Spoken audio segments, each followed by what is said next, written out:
So my name is Christopher Boerdam, apt name for a head of faculty of English.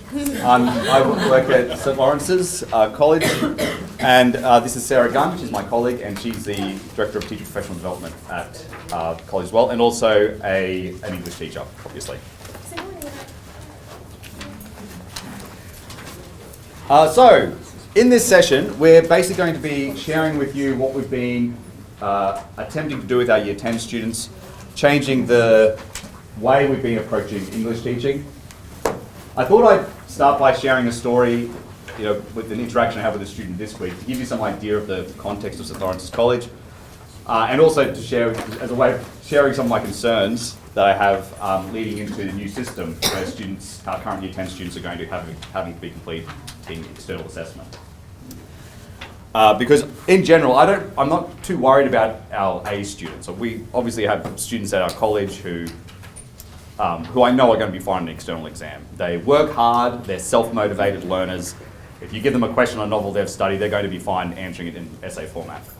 The students I'm worried about are more the students like the one I was working with on just last week. We're leading up to doing a textual intervention in exam in semi-controlled conditions that starts on Monday. With this particular student, we were conferencing about his ideas for that exam, and this was in response to Lord of the Flies. So who's going to do a postlude to Lord of the Flies?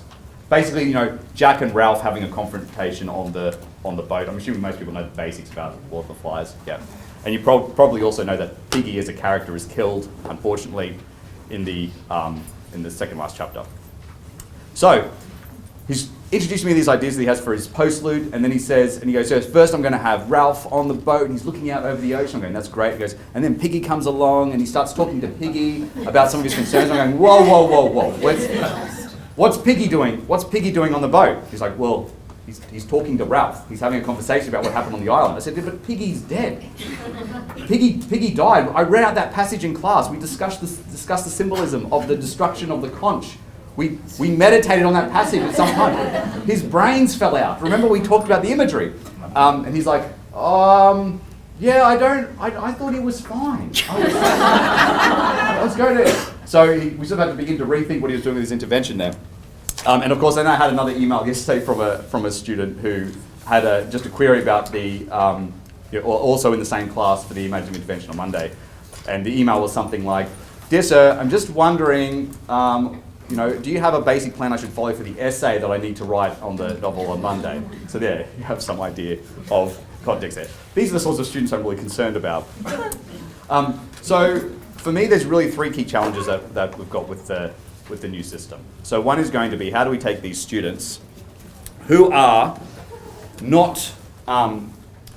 too good at being self-motivated or too self-aware of where they're at in terms of their learning, and how do we make them so that they are more independent, they're more aware of where they're at, and so that they actually have skills and processes they can apply when they're going to something like an external exam that they can fall back on to actually be able to complete those sorts of tasks successfully.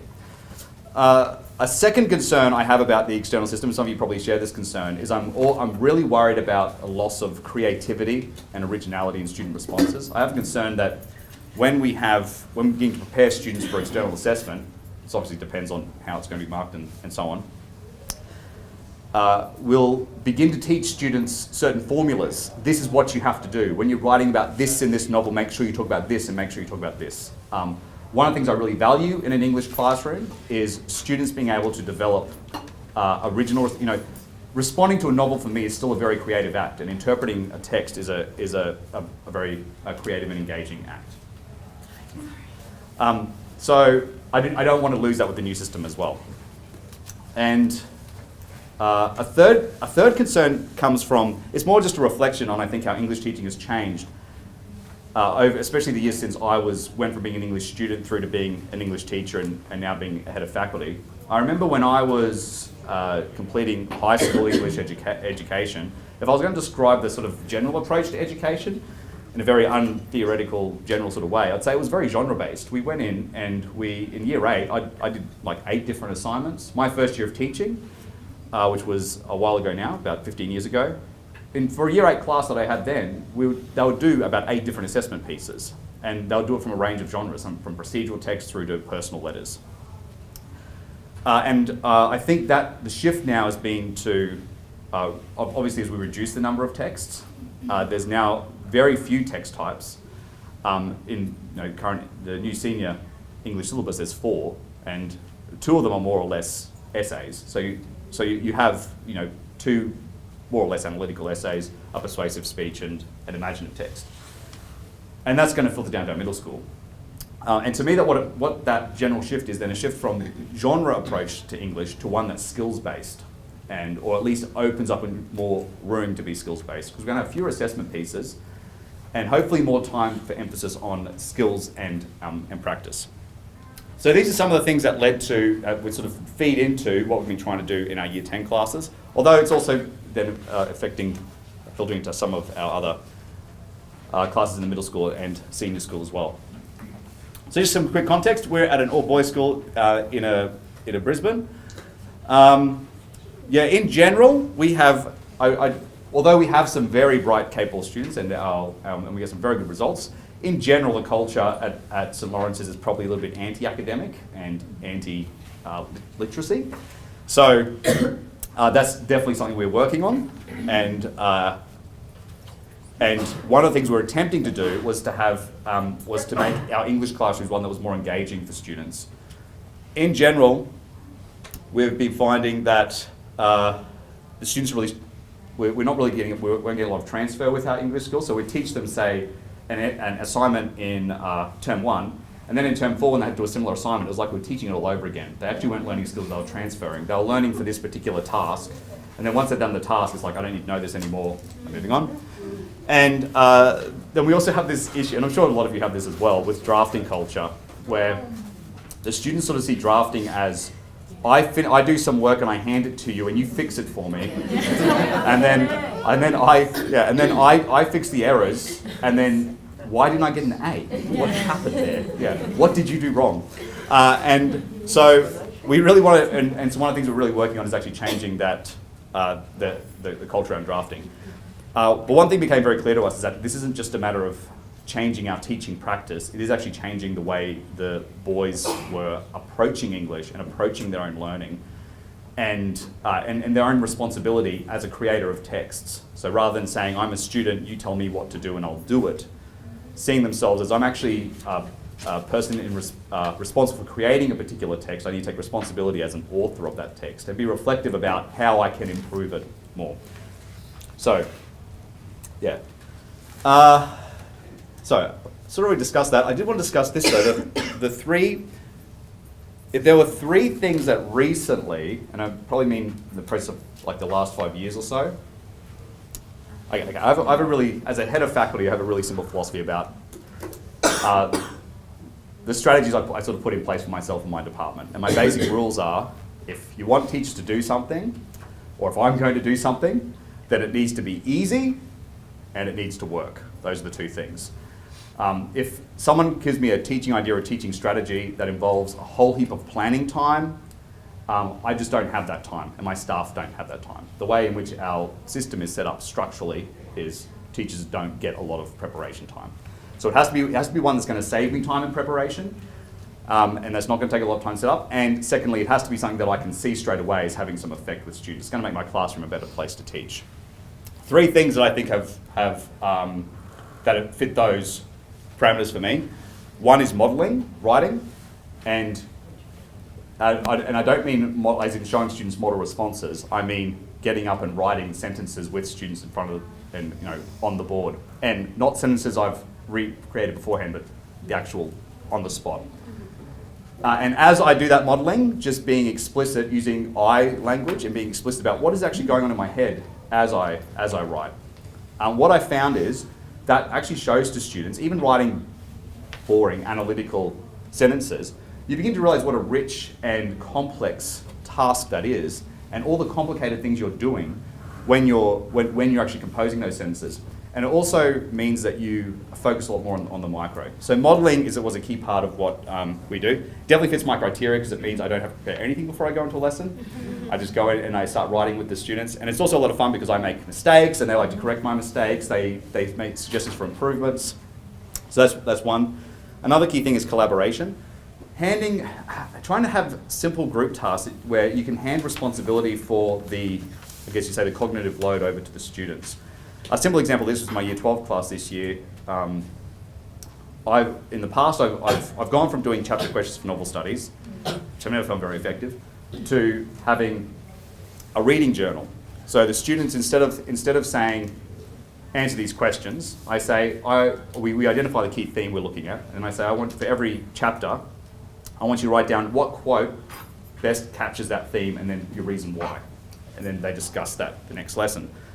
And then this term I moved to having Socratic circles. So 4 students are chosen to sit in the middle and they have to share in the group and discuss the quotes they've chosen, and the people on the outside take notes. And then once they've all shared, they then contribute. And what's been really positive there is that I've seen, and when Sarah goes to the collaborative activities as well, she'll give you some more examples of this. One is that I've seen that the students are coming up with interpretations I hadn't thought of, and that and it's great to say to students, that's a really interesting interpretation, no one's ever made that connection before, it'd be worth looking into that more for your analytical essay. And then that of course means that the students are doing the work, but they're also experiencing the part of some of the joy of actually doing interpretive work in English. And the last one is practice. I think practice is something that, partly because of time restrictions, but the only way you improve skills like reading and writing, we know, because they're skills, is practice. So students actually need the time to practice those skills in class. And so those three things you'll see underpin the way that we've set up in what we've been doing in Year 10. So these are key resources. Did we put these on the handout? They're not on the handout, but what we'll do, I don't know how, but we'll make all of these resources available electronically, the PowerPoint and this resource package as well. Yeah. So this is sort of where a lot of our thinking ideas came from, these 4 books. Good old Fisher and Frey, who've written that with John Hattie, and they had another one before this. Wasn't as good, the one beforehand. Although when we went back and read it after this one, we thought it was pretty good, didn't we? Yeah. That's an excellent text. Yeah. Classroom Strategies for Interactive Learning has been around for a long time, but it's fantastic. It's just basically, it's basically just an anthology of different learning activities you can do with students. A lot of our interactive, collaborative activities that we'll share today come from those 2 books. Impact Teams is leading impact teams. Doesn't sound like, it's not just for English teachers, but it's a great resource for describing the formative assessment cycle that we'll be explaining today.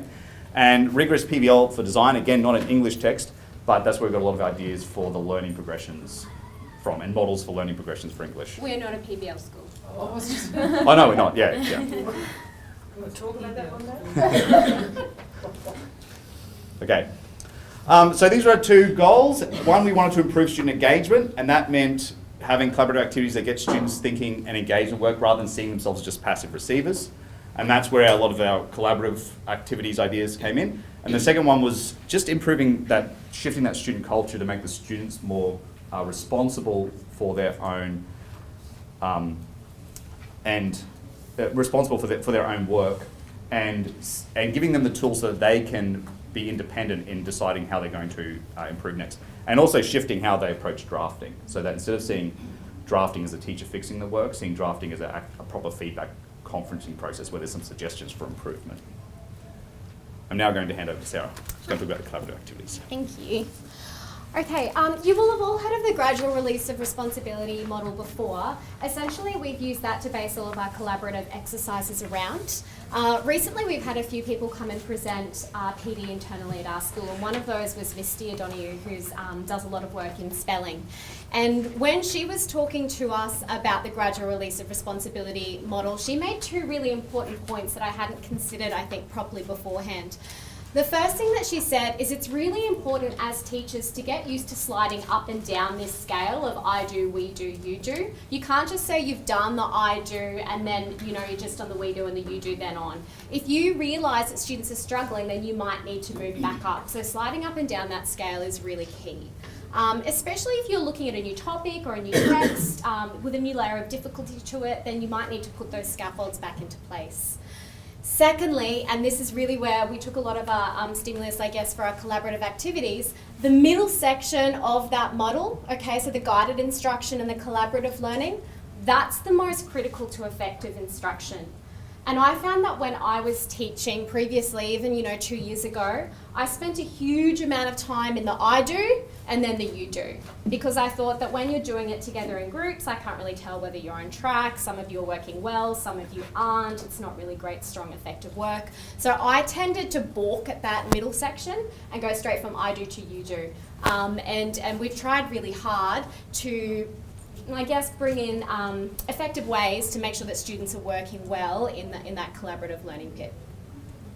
So the 4 activities I'm going to talk about, the first is close reading, second is fish bowls, third is conversation roundtable, and the 4th is reading groups. I'm sure that many of you will have used these activities before. I apologise if I'm telling you how to suck eggs.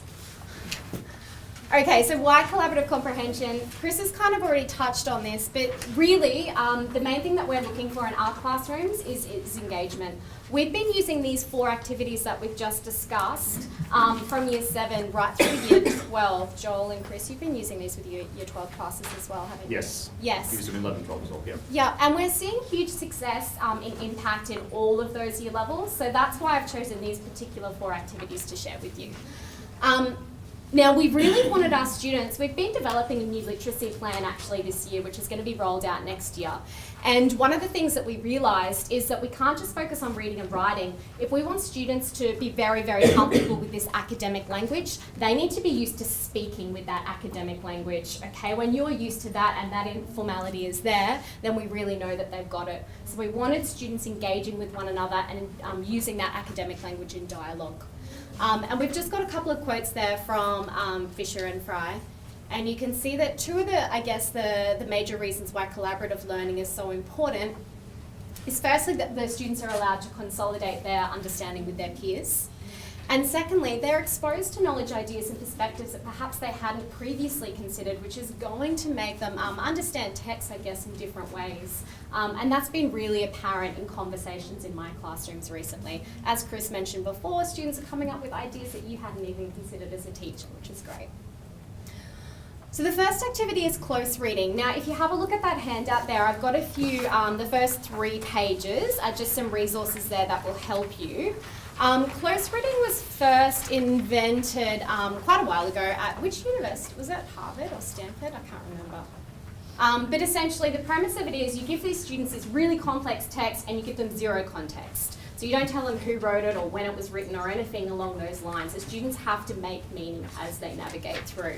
So it's really useful if you want them to struggle collaboratively in that learning pit to make meaning. The first premise is that you choose a short text. That text should only be a paragraph to a page long. It should definitely not be any longer than that.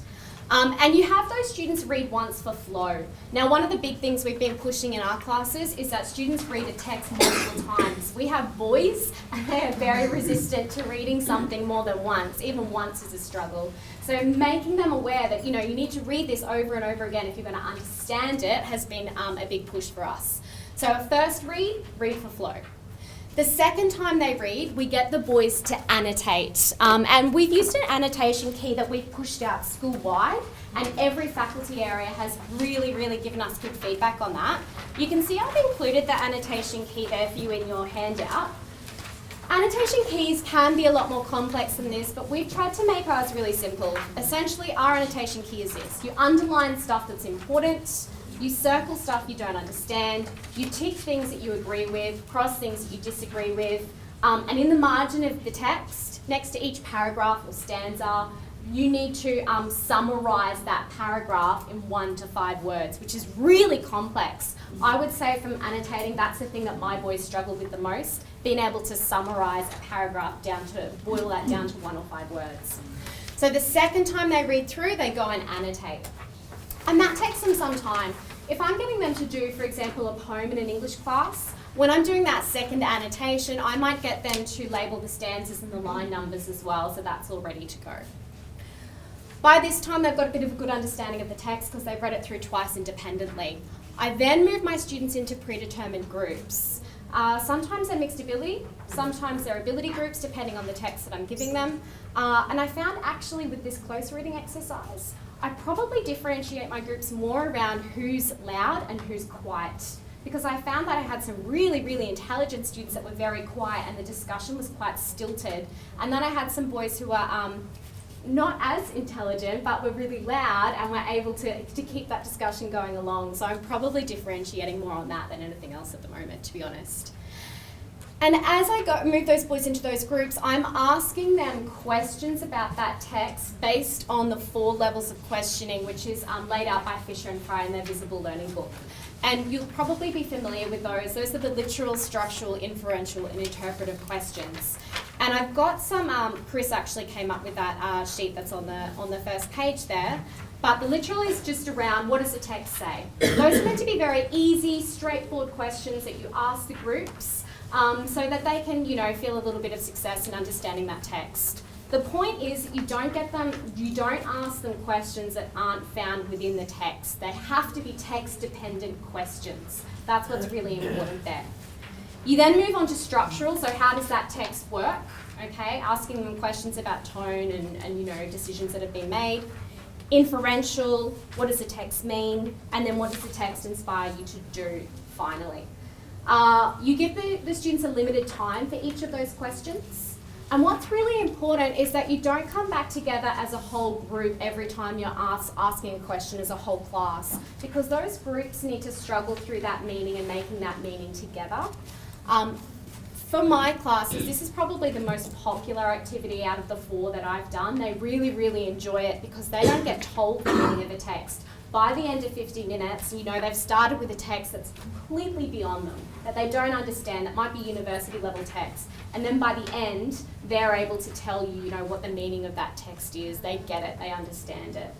I think that as a teacher, when I first started using this activity, it took me a while to build good questions. When I do a close reading and it goes well, it's because I've developed good questions. And when I do a close reading and it goes badly, I realise in hindsight it's because my questions were poor. I'll also say that if you ask too many questions, that's probably going to be a problem as well. Sometimes students want to go back and answer a previous question based on something they've peeled away and understood. Something that I also often do when I get down to the inferential level or interpretive level is I'll introduce let's just say there's a movie version or a clip of that text, or I might tell them more information about the author and they go back and go, well that actually changes my answer to here and this actually means this. So I feed them little nuggets, I guess, of information throughout. You can see that with my Year 10 class earlier in the term, I did a poem that Chris suggested for me called The Suspect. And I've included that poem there, and I've also included the 4 levels of questions that I asked for that poem. So my boys really enjoyed that activity and that went really well, and they got a lot out of it. Does anyone have any questions about close reading? I'll say a few things, yeah. Close reading exercise you can also do if you're doing a class novel with students. If there's a particularly important passage and you want to do a close reading of it. Obviously you just don't need to then give them the time for the pre-reading because they'll have already done that. Yeah. And the other piece of advice I'd have is that you have to be willing, because I did this earlier in the terms of my Year 12 class with poetry, it's often really hard to keep quiet when they're getting it completely wrong in their groups. You actually have to let them struggle through and work out that they're wrong on their own. So that takes a little bit of patience, yeah. And another thing I'd suggest is stay back away from the groups. I know as teachers we get told to move around them and listen to them, but they feel a little bit intimidated by you listening in on their answers. So I try and just stay back and let them figure it out. As you go on through the questions, they get there. They do. I usually get the boys to do an individual written response from a final interpretive question at the end as well, so they've got that reflection time built in. The second activity there is a Socratic fishbowl. That's kind of a Socratic circle and a Socratic fishbowl, both very, very similar activities. They're really useful when you want your class to engage in student-led dialogic discussion, and it also allows for the appropriate modelling of conversational norms. What we found when we started getting our boys to engage in these collaborative activities was they didn't know how to collaborate. They don't know how to talk to one another. They didn't know how to stay on track. They didn't know how to to disagree respectfully. They didn't know how to do a lot of those things. So we found that we had to explicitly teach our students how to engage in productive, effective academic discussion with one another. And we developed, about 4 of us, some conversational operating norms. And I've included them there in the handout for you. You can see it says effective collaborators, engage, justify, wait, listen, interrogate, focus. And we also gave them sentence starters. So they've actually got, how they start sharing an idea, or disagreeing, or inviting others to contribute was a big thing for us.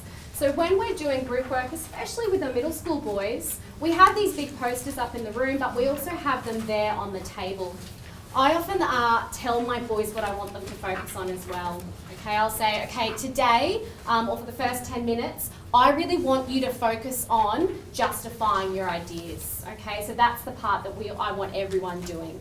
And now what I want you to do is I want you to hold your group members to account. I want you pushing for information. I want you interrogating. I don't want you to just accept things at face value. Ask questions and clarify. That's really important. So I'm constantly doing that with my students. I found that my Year 10s got really good at discussion after we practiced with these norms about 4 or 5 times. Then over the holidays, I went in and tried to do a discussion and they'd forgotten it all. And I had to start again. So again, that's me sliding up and down that model. I actually found as well with my Year 10s that I was trying to run a close reading group when I hadn't done it for a while, which was the previous activity I just discussed, and they'd forgotten all of their conversational norms. So I decided I actually needed to go back and do a Socratic fishbowl. The Socratic fishbowl is really handy because you just have one circle in the middle who are having a discussion, and the rest of the class is around the outside in a circle and they are watching that discussion happen. So things don't go off track, I find, and that's a really good way for the teacher to be able to moderate and to be able to push those conversational norms so that we're saying, oh, this is the culture in our classroom, this is how we engage in discussion, this is what we do here. So essentially what I do with my class, and there's lots of variations to this, and Chris, jump in when you're ready, is I choose a text that students are familiar with from class. So we probably maybe deconstructed it the previous lesson. I then ask them a higher order question about that text. So the higher order question doesn't have a yes or a no answer. It can have many different answers. That's what I comprehend. That's what I justify a higher order question as. And I give the students time to prepare a well-considered response. That's key. I found that when I've rushed these fish bowls and I haven't given the students a chance to prepare an answer, that's when the discussion isn't great discussion. So you need to give them time to write. I know Chris and Joel, you give the discussion question for homework, so they've got time to prepare it coming into the classroom. We then choose a number of students to move into the inner circle. I usually do about 6 because I have more middle school classes, so they're larger. And we also have a moderator in the inner circle. Now the moderator asks the question and the inner circle begins the discussion and the outside circle takes notes. I actually give my middle school boys a graphic organiser to fill out, and that graphic organiser is their exit ticket. They don't get out of that room without giving it to me, and they have to have a certain amount taken in there. In our school we have to do that because I find otherwise the outside circle can get a little bit lazy and not really do anything and not engage. So I find you need to take those notes. Or I tell them at the start of the discussion, you're going to be using the notes that you've taken for some other task. So this is actually going to help you with the homework task that I give you or the task for the next lesson. So when they know that there's going to be something done with those notes, they're more willing to take them. Then what happens after a set limit of time is I actually say, okay, you 6 are out, and I sub a new 6 students in to continue that discussion. And by then, those outside circle, they're itching to jump in. They want to disagree with something someone has said or add something in. Some teachers I know have a spare chair in that circle, and they allow students to move in and out that way. But I found that one chair wasn't enough in my classroom, so I just subbed the 6 in and the 6 out. After that conversation is finished, I generally get the boys to do a reflection exercise where they not only talk about the discussion and what they've learned and what they've taken away, but also about the conversational norms and how they were respected and how our conversation went. Were there any elements that weren't going well? What would be done differently? And then I get them to do some kind of synthesizing written task. I also, within my Year 10 classes, have not just done one question in my fish bowls. I actually do 3 or 4 questions. And I divvy up the class based on ability level, and I give them those questions, and then I get them to have 4 different discussions throughout the activity, throughout the lesson. Does that make sense? Yes. Yep. Chris? Yeah, just a few things. I've been doing this with my Year 12 class, and one of the highlights for the term was I was away one lesson, and for the supervising task, I just put down the students will run a Socratic fishbowl on the work that they've read. And I went and spoke to the supervising teacher afterwards, and the students had done it. They'd actually gone in. They knew who was supposed to be in the middle, and they'd basically had a discussion. And so that was great. I knew that they'd had a worthwhile lesson while I was away. I've also found that students are more willing, especially my Year 12 class, they're generally more willing to listen to what other students think about the text, Yes. and also are more able to understand what other students are saying than they are able to understand what I'm saying about a text. Yeah. So I don't know if that's just because they're more likely to listen to their peers than their teacher. So I find that they're more engaged and they actually understand more about the text from participating in an activity. I think, but I'm just going to emphasise that part of this is actually you have to explicitly teach students how to engage in that discussion, and the reflection part is really important. And it's a matter of, it just takes time, especially in all boys school, yeah, but it's also, you know, that you're teaching them really valuable communication skills. You're teaching them how to communicate clearly in groups in a way they're going to have to in their lives in the future. So. And it's wonderful when you hear them using that language by themselves, that they're doing that. You know, it's I sent you an email just saying, I can't believe the language that these students use. Yes, and they're beginning to in their speaking show the processes you want them to do in the analytical essay. So they'll be saying, well, I believe this because the text states here this, and I think that means that, and so on. Yeah. And so, yeah, that's very encouraging. What is the graphic organiser that you do with the artists? I think I actually included it in there. So you can see I've got the PowerPoint. It's literally just a table that I got them to fill in. So you can see I always print it off in A3. So I just had the 3, this was for Romeo and Juliet.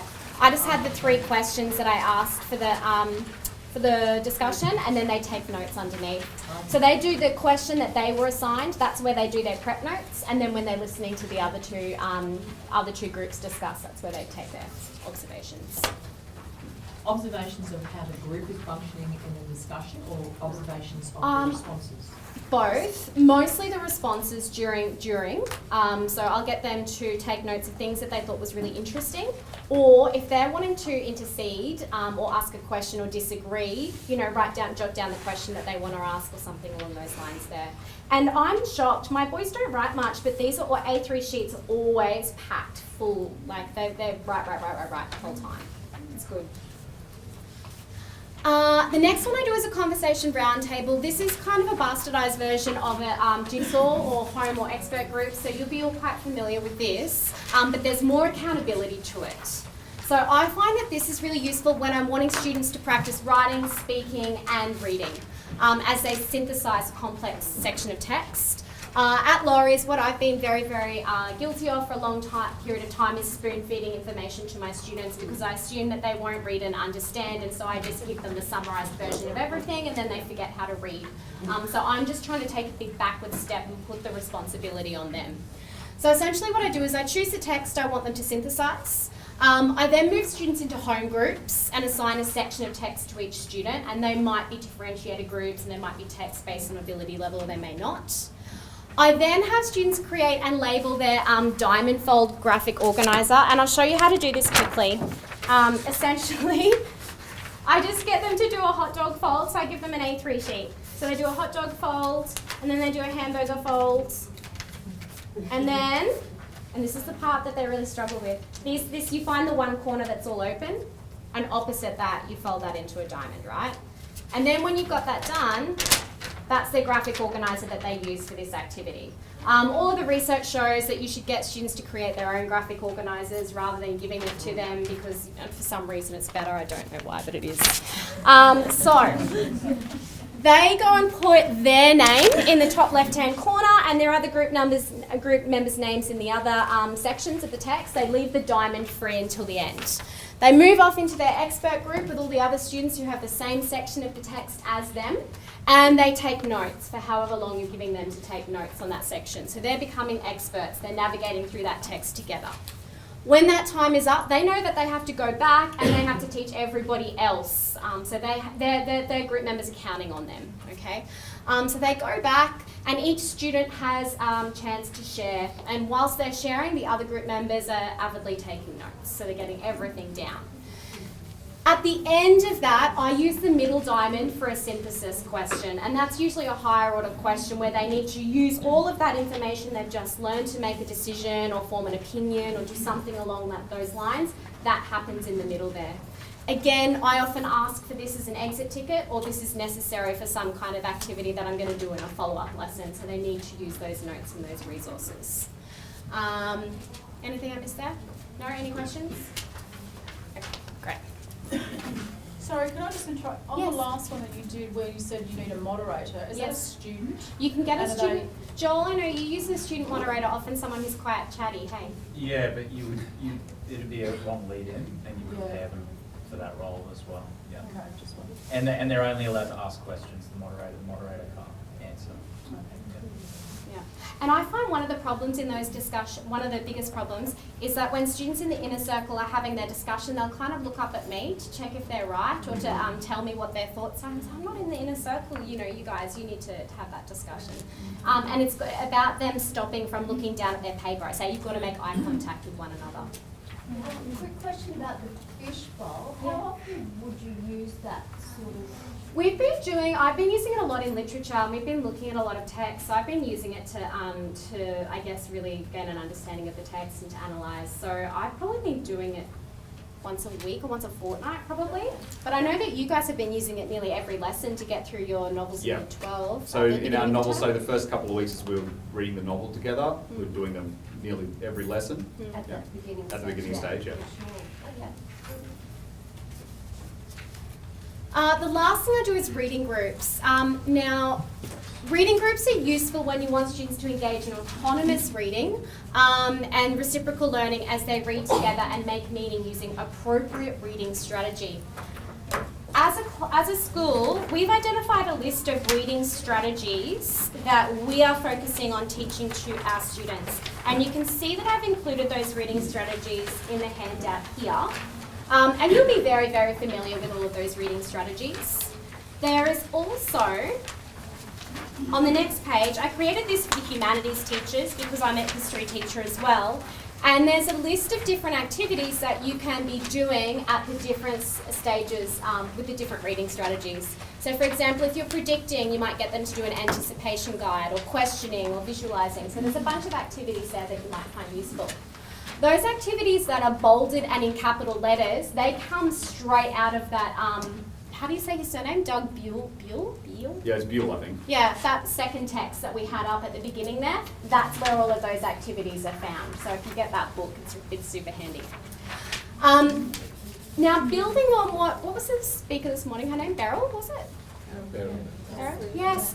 So she was talking about the fact that, you know, within our disciplines, we're all responsible for teaching the language and the vocabulary of our disciplines.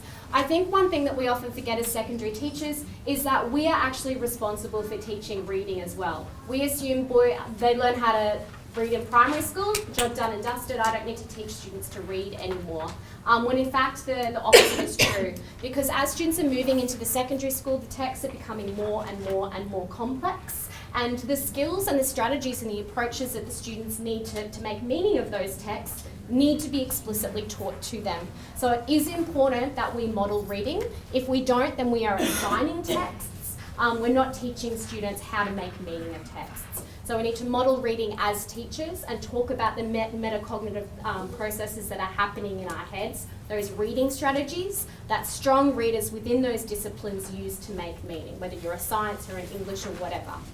Once students are familiar with those reading strategies, I then get them moving into reading groups. So my students know what it means to infer, they know what it means to make predictions, they know what it means to questions, they know that that's what strong readers do when they read, that they need to stop and reflect. I think the biggest things that boys struggle with is monitoring their reading. They don't know that when they make a mistake or they don't understand something, they need to stop and go back and figure it out. They just keep on going all the way through. So that's something that I've been focusing on. So you can only use this strategy once you have been modelling reading explicitly as a teacher for quite a while. Using those think alouds that Chris mentioned before, those I statements, I can infer this because of this. I can make this prediction because of this. So you need to make that really clear what you're doing in your head. So what I do is I give the boys a text, and I need to provide them with a higher order question for boys particularly because they need a purpose for their reading. I find that if I get them to read without a purpose, they're not engaged in that process. So I ask them a higher order question that they know they need to answer at the end of reading that text. I then get them to engage in the first read independently, second read using the annotation key. They know that now. They know they need to read a text twice by themselves before they're allowed to move into groups. Third thing I get them to do is I assign them roles. I don't assign them the same roles every time, and I don't get them to use the same reading strategies every time in a text. It depends on what I want them to take out of that. But the most common reading strategies that I get them to use are the ones that you can see listed up there. I then only ever run this activity for 15 minutes max, so I don't use large sections of text really. They're often quite small.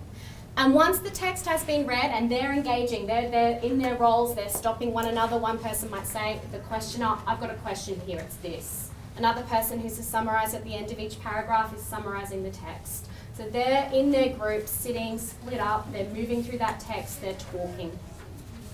Once we've had that activity over and they've gained understanding of that text, they go back to that higher order question that they were asked, order question they were asked at the beginning, and they go through and they independently respond to that in written work. So I'm finding that one's really useful, but again, I can say it only works when you've been explicitly modelling reading as a teacher first. Any questions? Okay, I'll hand over to you, Chris. So I'm now going to talk about, so those are the activities we put in place to make the students more engaged. This was our strategy for having students take more ownership over their work and for adjusting the way they're approaching the drafting process. So we developed learning progressions, which is something they use in problem-based learning. We sort of just adapted it for what we wanted to do in our classrooms. So basically the way the learning progression works, you have one learning intention, which is more or less for us, that's for the whole term's work, in the case of Year 10. And then the learning progression is more or less a simplified form of a criteria sheet. I mean, it looks like a criteria sheet, except you don't do C, B, D, A, and so on. Instead, you have levels. And level 1 is just sort of the basic level, and then you try to adjust the descriptions to show students what they need to do next to improve their work at the next standard. And by the time you get to level 4, it would more or less be at the standard which wouldn't be able to be improved upon, or would be the standard you'd want. So, writing these we found very helpful because they helped clarify us for teachers what are the skills the students actually need to be able to complete this particular piece of assessment. The way that we approached it was we thought of what the task was, and then we just said, okay, well, what would we expect to see in an A sample piece of work, and then we sort of came up with level 4 and the first level, and then sort of filled in the next 2. We tried to use more student-friendly language so that a student could read this and interpret it on their own without teacher help, although of course we still model how you'd apply that in the classroom. So what do we use the learning progressions for? They're great for planning your unit because they sort of give you, well, these are the skills I'm going to need to teach the students, and when we're practicing writing, that's what we need to be doing. They're a tool for self and peer assessment. So in the drafting phase, the students use this to mark their own work, and they also mark each other's work using this. And we use this to help students set their goals for improvement, as I'll explain soon, and we also use it to give feedback to students in that process. Okay, so I'll just explain the cycle. We use the 6-trait model of writing for these just because it's a really simple simple model. It applies across faculties, and it's one that we could use to sort of divide up the the learning progressions in a fairly straightforward way. And it splits nicely into, if you're planning something, you need to think about ideas, organisation and voice, and then the others come more into the editing phase.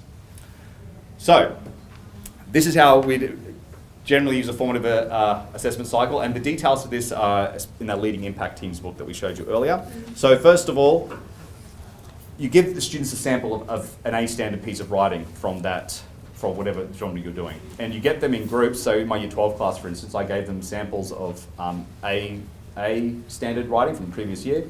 And I said, I want you to go through, read that work and write down what are the characteristics that you notice. What are these students doing that makes it an A standard? And then from that, you can, if you like, adjust the learning progressions if you've missed something. In the middle school, for instance, we do it a lot more collaboratively so that you need to do it as a whole class, yeah, because they're not able enough at that point to be able to identify what makes that successful. So that's a whole class activity. Yeah, and you're sort of teaching them that this is part of the process you go through when you need to write something, is you consider, well, what are the features of an excellent text in this genre that I need to be imitating? Once you've got that, you can then show them the learning progression so that they've got it. And then you go through, then you find a C sample piece of writing, and you give it to the students, and you say, I want you to pretend I've written this sample of writing. So here's my attempt at this particular assessment that we're completing. And you're going to read this, and you're going to give me feedback on how I can improve. Now, I've spent all night doing this. I'm very proud of this piece of work, so you have to be very sensitive when you're giving me feedback. But I want you to read it in your, and then you get them to read it in their groups. They mark where they think it is on the learning progressions sheet. And then from that I'd say, okay, now how would you give someone feedback around that? And you actually model a feedback process around what, first of all, you want to say something positive. So where is this piece, what are the strengths of this piece? What have I done well when I've written this? And you invite the class to then give you feedback. It's like, right, now I need guidance on how I can improve. Well, how could I make this a better piece? What are the areas I need to work on? And they give you feedback. Once you model that feedback process, they're then ready to go in and do that feedback to each other, of actually marking each other's work and saying this is where you're at. Once they've done that, then down the bottom they get, they then use that for their own drafts. So the students mark where before they hand me the draft, they mark where they think they are, and they get their friend to mark where they are. And then, again, before they hand me the draft, they write down 2 goals that they have. These are 2 things I think I need to work on. Then I get that with the draft. So I know that it's been self-edited, and they've marked it themselves, and they've got a partner to mark it. When I first did this in my Year 12s, I was not one of the things I was really surprised by is how accurate they were in terms of when I marked it, I was agreeing with them. And what it showed to me is these students know that where they're struggling. I don't need to tell them. That. So often it was just affirming. It's like, yes, actually, you're right. You've worked out where you need to work. So now, what do you need to do next to get better? So that was very affirming. And I found using these, it's been so powerful for that lesson before they hand in the draft, to just have the students having, and recently did this in my Year 12s, and now having some very detailed discussion, struggling with giving each other advice on what's wrong with this text and how you can improve it. So not only about their own work, but also about each other's work. And it was great just to have that responsibility of thinking about how you're going to improve this work taken off me and put back onto them. And when I give them that responsibility, I've been really impressed by the maturity that, well, at least that some students have shown. So that's more or less how they work. What we're moving to is actually away from drafting though altogether. What we want to move to with these is a checkpoint, so that instead of handing in a draft to a teacher then to look at, we'll actually then have verbal conferencing in class. And it's not going to be read my assignment. It will be, okay, I've read this is where I think I'm at. So the teacher will just confirm that, yep, I think they're the 2 areas you need to work on. And it will just be a verbal conferencing process. Student-driven. Why have you decided that's in your strategies? Away from teacher drafting. Yeah, why is that faculty of you or as head of department? Later. When I was at my school before this, we actually got rid of compulsory drafting for students. So in senior school, we used to have the students had to hand in a draft, the teachers gave them feedback. We turned it into optional. So we said, you don't have to hand in a draft on the draft due date. you just have to, you do have to hand in some draft at some stage, but if you don't hand in by that date, you're not going to get written feedback, but if you do, then you can. And we found a number of drafts were getting dropped off significantly. But there's an issue of authentication too if they don't. Oh yes, we were still collecting drafts. And So we still we're still covering that. conference Yes, and in we're still, class. so there's more talking about, the teacher's still aware of what the students are working on. So, and one of the best ways to ensure authentication is for teachers to know, yes, I've worked with this student, I know this is their work because I've seen it through the process. But when we got rid of that process of teachers actually collecting up all the drafts, taking them home, writing on them, handing them back, it didn't make any difference at all to student results. Our results continue to improve. So the reason we're moving towards this is because I want more effective feedback. And the best effect, we know from research that the most effective feedback you can give is feedback that makes the students think. So we're finding this makes the students more self-aware of where they're at and how to improve. The feedback we'd like to give students is, I can see that you give them 1 or 2 areas they really need to work on, and if it's in terms of a process. So if I have a student in year 11 and they're giving me giving me their draft, and their sentence structure is off, then I give them a process. It's like, you need to go and fix, here's how you fix sentence structure, go off and just do that, and then you come back and see me again.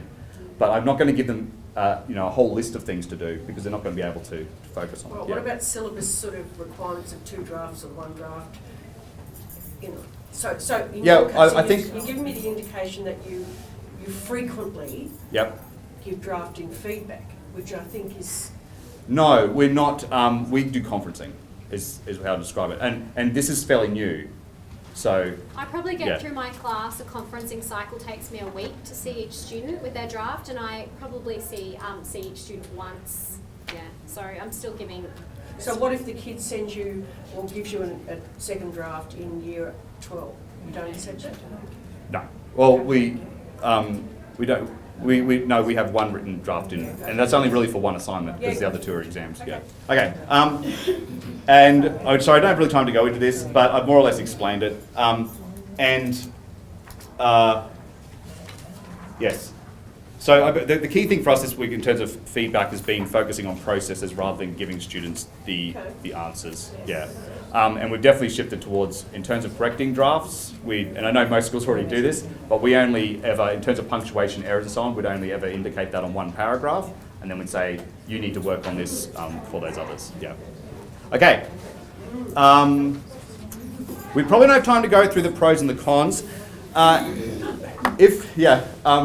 But if you have any other questions, we'll be around at lunch, and I'm sure there's going to be some way of getting people copies of the PowerPoint. Yeah. And you can We'll read the send pros and cons yourself in terms of our reflection. Yeah. Sorry, I talked too long. No, not at all.